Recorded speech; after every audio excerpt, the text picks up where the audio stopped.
Hello, everyone. I'm Cory Greenberg. I'm the Outreach Manager for Pacific Preparatory School, and I'm very excited to have Dr. Vicki Waller with me here today. I thought we could just have a conversation about some amazing things that Vicki is doing. First of all, we met through this great networking group called Child Nexus, which is, this network of professionals committed to helping families navigate assessment, treatment, support for their kids. And that's how Vicki and I met. And we had a meeting where I told her a little bit about what we do at Pacific Prep, which is one-to-one, very customized learning. And she told me about her practice over these 40 years, Vicki, is that right? Over More these than 40 40 years, was, I'm more than not that. counting. I stopped counting. And so what we discovered was that we have some really important things in common, which is tapping into kids' passions and their interests and using that to teach, which is what we really do at Pacific Prep. And it's what Vicki has done for a long time. And she just wrote this book. I have the copy here with me. It's called Yes, Your Child Can. I've made lots of notes because so many things just spoke to me about your philosophy and about what we do and how those two are really in synergy. So I wanted to ask you a couple of questions. The first thing is, what makes your book different than all the other books out there on learning differences in ADHD? Well, it's very interesting because I originally started and wrote a book about a student, okay? And an editor said to me, the story's wonderful, it's 360 pages, but how's that going to help anybody? And I went home, I put it away, and a couple things happened where a parent came to me and said, my child has to be tested by a brain doctor. What's wrong with my child's brain? And I'm going, there's nothing wrong with your child's brain, because the children that have wonderful interests and strengths, but can't read or having issues, they are smart. And we need to know that they're the next geniuses of our world.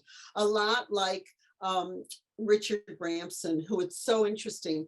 He was on the spaceship and they said, oh, what was the one thing that, you think of when you were up there in the spaceship? And he says, well, I'm dyslexic, which I don't use that word, by the way, because it means inability to read. And I believe children can learn to read. I call it learning differences. And he said, I was sitting in the seat and they said, unsnap your seatbelt so you can fly around for 10 minutes. And because he doesn't know right from left very well, he undid his parachute. And that's what he talked about when they said, what's the one thing? My book, I went back and I thought, my book has to help parents. All my parents, any book that comes out, ADHD, learning disabilities, everybody buys. They open the book, there's a picture of the brain. Close the book. Nobody reads those books. They don't. And I thought, I need a book that teachers will get, parents will get, teach people at universities that are teaching these people, children, and the teachers. We need to have a book that will help everybody. And my book was different because I'm not a medical doctor. I have a doctorate in education, in reading and writing, and I teach children to read using their passions and their strengths. And my book, I made it a clear step by step, exactly what's going to happen. You have an instinct, a gut feeling, there's something wrong with my child, which I hate that because there's something right, but I'm not wrong. And it's a step by step. It takes you through, no, your child's not stepping out of it. They're not snapping out of it. Getting tested. What does that mean? Who do you test? Who tests my child? What does that mean? A brain doctor? Something wrong with their brain? No, there's something right with their brain, not wrong with their brain. What is testing about? Getting past the fear of medication. I'm not a doctor. I don't talk about different medicines. You need to talk to a doctor. But I talk about the testing, who you can get tested by. I've been at IEP meetings in public schools. The people there are just as bright and just as smart and just as educated as the neuropsychologist you might be sent to that might cost you $8,000 and insurance doesn't pay. IEP meetings at your public school will tell you they'll test, they'll help you with who to get to help your child. Then I have hiring the right person. I sat at a table the other day with a young girl and she's 32 and she said, I have learning differences. I said, oh, tell me. She's a CEO of some company. And she said, well, she said, I had the best teacher in the world. I said, tell me, was it an ed therapist? Was it a psychologist? No, it was my third grade teacher. She took me all the way through high school. What I want parents to know, please know this. You don't need somebody with a doctorate. You need somebody that your child relates to and knows how to teach. Because a lot of it is getting confidence. And I'll talk about that later, because so many things have happened in the last few weeks about a child feeling confident. And then if they feel confident, then they learn to read. It's very bizarre. Something just happened in the last few weeks that I'll tell you about. Then the book, I talk about hiring the right person. I talk about the child's team. You always have to have a team. You have the doctor, you have a therapist, maybe they need speech. You have a meeting with all of them a couple times a year, hiring the right person. Then I go into reading, writing, executive functioning, technology, teachers, finding your child's strengths and passions. The book gives you lists of great books and what they're about. Lots and lots at the end of every chapter. This is my favorite part. There's a box and it says what the chapter was about and what you should do. So just in case you've read the book and you were like on a plane or something and you forgot chapter 2, go to the end of chapter 2 and there's a blue box that tells you what you read if you forgot. But it's a step-by-step journey. You know what it's like? What to expect when you're expecting. That is a book that I think has been out for 20 years and it takes you on every month when you're pregnant, exactly what's going to happen. And that's what this is. This takes you on the journey from I'm still hearing, I have to tell you, understood.org just gave me 2 quotes, which I'm very upset about. Okay.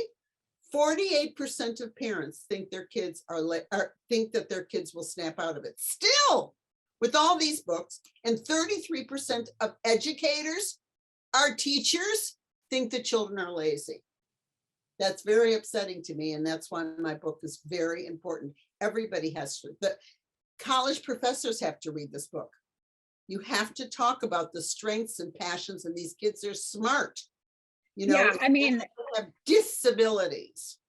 I think that reading your book is going to be very easy for parents. Like you said, there's no pictures of brains or big words that no one can understand. But more than that, there's so many just heartwarming, connecting examples that you give of how you tap into what kids' strengths and passions are and use that to get them excited about learning, so that instead of them feeling discouraged and that they're always having to fit into the box, that you're creating a box just for them so that they can build that confidence. So one of the stories that was my absolute favorite, I mean, I was literally laughing out loud and had my husband read it because it was so funny, is a story you told about a kid named Jake with his snake. So can you tell us about that? It's an interesting story. It's good and bad. The mom calls me and he is now in 3rd grade, and she called me when he was in 2nd grade, and then she didn't call me back. And finally she called me in 3rd grade, and her husband said, Jake is fine. He said, I run a $10 million company. I was just like him and he's going to be fine. Well, Jake wasn't going to be fine. And I saw him in 3rd grade and they come into the house. I'd never met him in person. Come into the house and the mom is holding like this big Gucci bag, which I thought was sort of funny to begin with, but it wasn't a purse. It was like a bag with Gucci on it. And they come in and he sits down, and I have it like a step, and he sits down and he says, I brought you something. And I said, oh, what? And he puts his hand in the bag, and he has a snake that they wind around, a big snake, very big snake. And it doesn't eat you, but it's a snake. Okay. He's sitting on the floor, wraps around him. And I go, who's that? He says, it's Snaky. I went, oh, that's a great name. It's Snaky. I said, what does he eat? People? He said, oh, and it was so funny. I'd never met this kid. He goes, oh, Vicki, you go to the store, the snake store, and you buy, I think it's mice, and you buy mice. I said, real mice? He said, oh, Vicki, they're dead. Yes, they're mice, but they're dead. I said, and who feeds him? He said, my dad holds it by the tail and he drops it into his mouth. I went, oh, does he just crawl around the house? And he goes, no, he has a big tank and he's in this tank and everything. And I thought, okay, that was snaky, and that was what he loved. And we learned all about snakes, which I didn't personally. I'm very afraid of snakes. I learned all about snakes. He also is the child that after 3 years working with him said, you know, you have an alligator on your tree. Looking out my window, there's this big tree. I said, what? And the branch, honest to goodness, it looks like an alligator. And it's so funny, he's been gone from me for 5 years. And every time I look out the window, I think, and there's the alligator waving to me. But he was a very interesting child in the sense that he was brilliant, absolutely brilliant, and a little different. He was a little different. And he really had never, he just didn't click. And this year was an amazing year, I'll tell you quickly, because the teacher, I went into her classroom, and I love teachers. It's a hard job being a teacher, and I've been in a classroom teacher. I was a classroom teacher also. And all the kids were in rows, and the teacher sat on a stool in the front and sort of barked at them. And I thought, oh my goodness, this is so boring. I couldn't believe it. So they were having, each kid got to have a report. They were writing a report. And he came to me one day and he said, I said, oh, what's your report about? We have to work on it. And he said, well, she told me to do strawberries. Okay, here's what I have to tell you. He's a 3rd grade boy. His whole thing is snakes. He has learning differences. He's brilliant.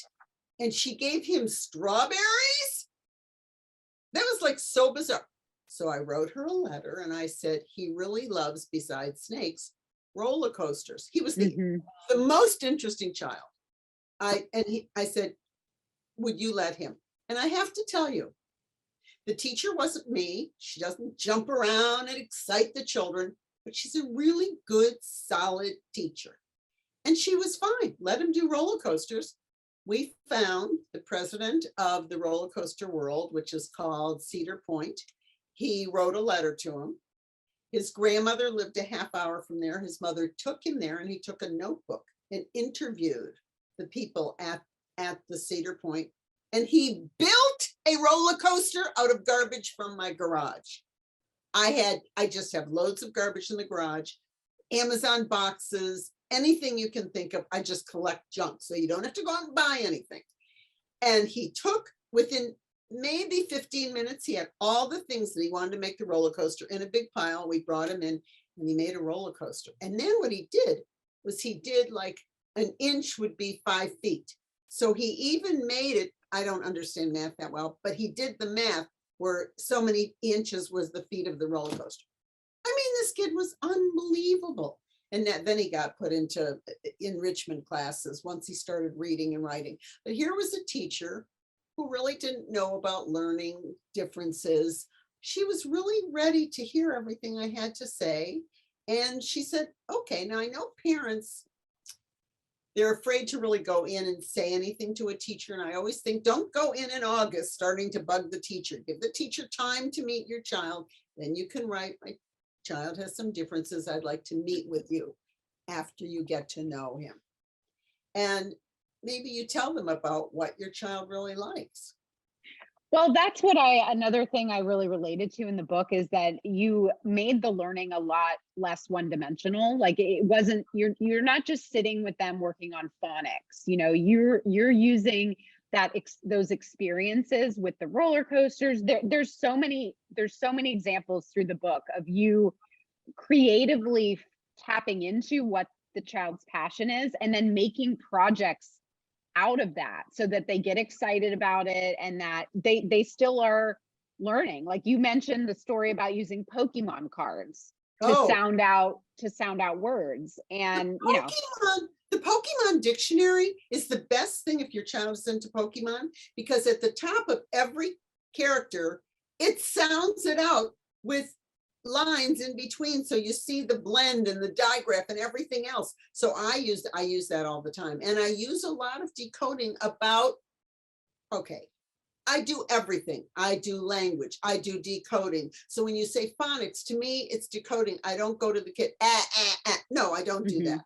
But like the child who they interviewed last summer, the Michael Packard, who was caught in the whale's stomach. He was caught in the mouth of the whale. He's a lobster fisherman. This child couldn't read or write. He could dictate to me. He loved sharks and he loved whales. I got hold of Michael. Michael said, sure, he can interview me on Zoom. Now everything is so great. And the child dictated to me, because he really isn't a great reader, all the questions he wanted to ask him, all about, and I read him every article about Michael Packard. He gave fabulous questions, and he sat in front of this computer like a TV interviewer, and the mother sat here in the back listening. She went, but he doesn't read, but he remembered what he wrote because it meant something to him. Yeah. Then I take out the words with the blends from his story. I take out the long vowels in a story so that it means something. I'm not saying here's the word tape with the long A. It's, oh, here is Packard, or here is with the ack sound. I do it based on what they're writing or what they're interested in, but I use everything. I use decoding. I use everything you can think of in reading. Any kind of reading skill I use, but with their own work.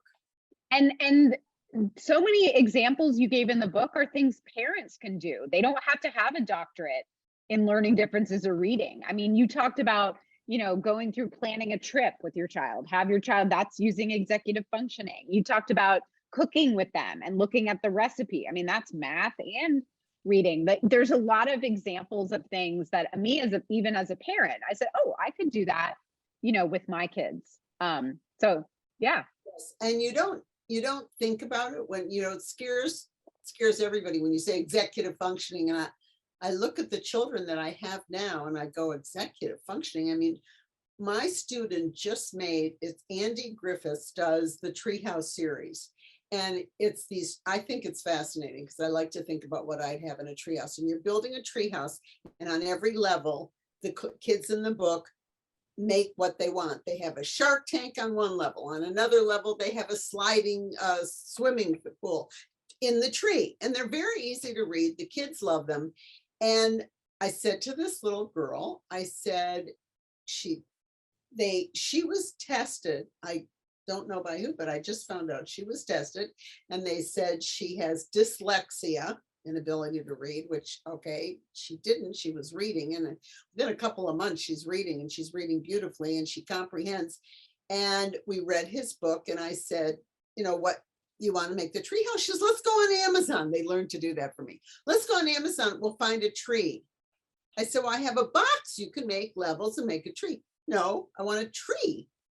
Okay, can I tell you something? Amazon has a tree. They have the little circles of the tree trunks. Then they actually have like tree trunks you can buy. I bought the whole bag. Okay, I buy the stuff it comes. I laid everything. I said, go in the garage, find what you want. We said, you've never seen anything. She made a tree house, and then she had levels, and she made little squares. They were shoes. She took these little spongy things and she said, these are shoes, because two of them were there.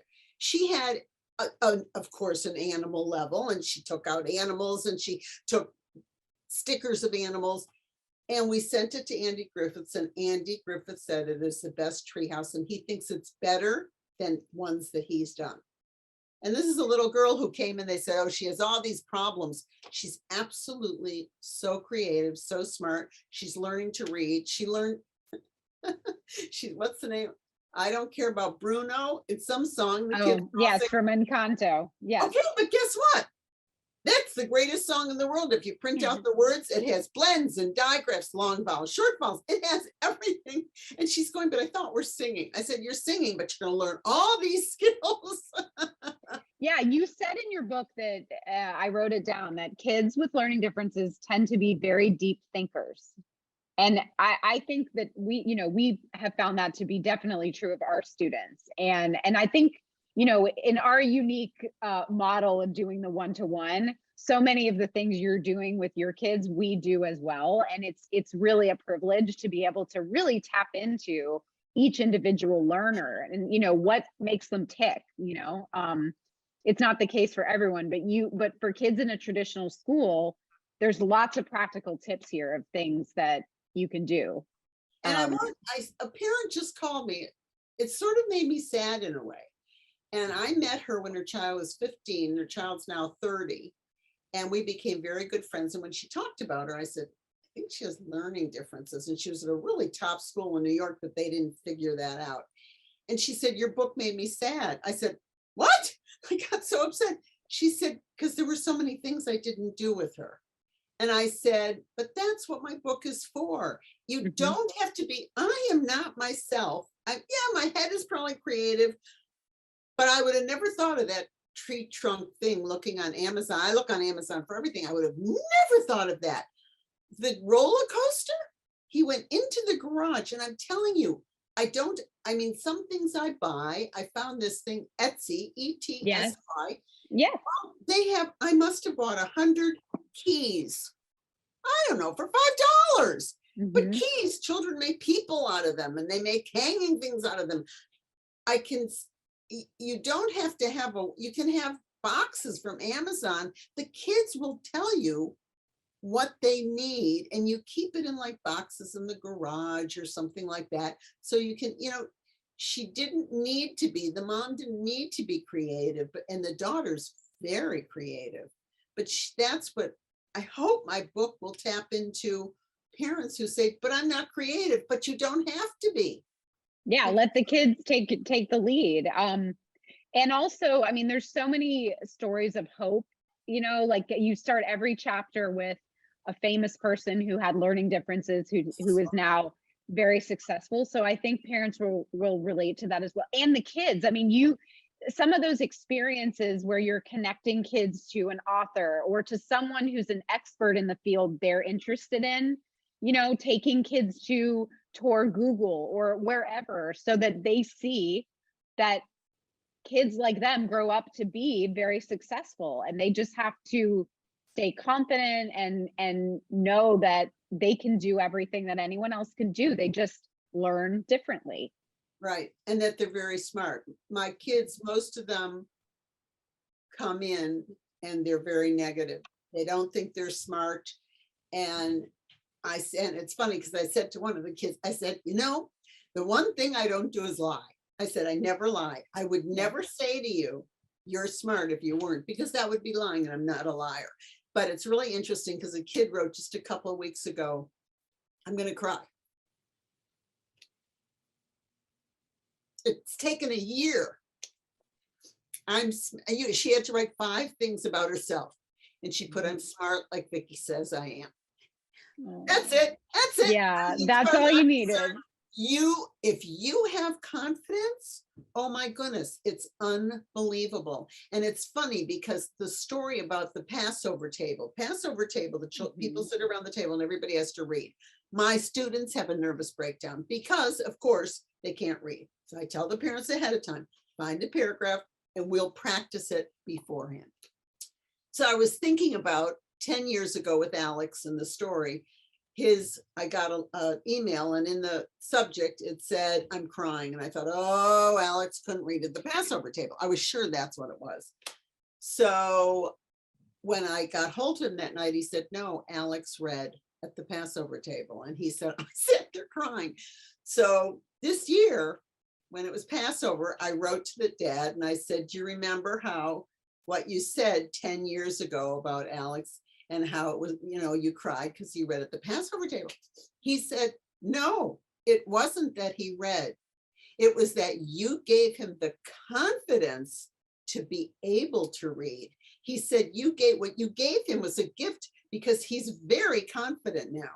And it was so interesting. Look how many years I've been teaching, and I never thought I gave them confidence. But I guess I do, because then it's like I can do it, Vicki. Yeah, And if they can learn to read, then they can do anything and everything. And using their passions and strengths also gives them confidence, because I sit there going, what are we doing? I mean, you know, Vicki, let's go on Amazon to find the barks. I don't even understand that. And there they are.